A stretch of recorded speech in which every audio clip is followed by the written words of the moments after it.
Dans le but d'alléger la dette publique du Kenya, l'État envisage réduire ses emprunts sur le marché financier au cours des 3 prochaines années. La dette publique du pays est passée de 42% à près de 55% du produit intérieur brut, composé en grande partie de plusieurs obligations émises sur le marché de la dette depuis 2014. Si le Kenya a pris la décision de réduire ses emprunts auto-commerciaux pour privilégier les emprunts autoconcessionnels, c'est que le Kenya a pris pour décision de réduire le coût du service de la dette, parce que le coût du service de la dette des prêts commerciaux est très élevé par rapport aux prêts concessionnels. Le Kenya devrait poursuivre la consolidation budgétaire, l'augmentation des recettes, la rationalisation des dépenses pour une budgétisation zéro et la diversification des sources de financement.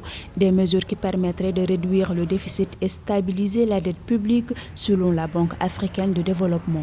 Le poids des endettements commerciaux pèse de façon injuste sur des économies assez fragiles. Les taux qui doivent être acceptés devraient même être des taux concessionnels, surtout pour des pays en développement. À noter que certains projets de développement au Kenya ont été suspendus dans le pays faute de financement. Par ailleurs, les autorités kenyanes espèrent réduire le déficit budgétaire qui s'est estimé à 7,7% du produit intérieur brut pour l'exercice fiscal 2018-2019 à 3,5% d'ici 2022-2023.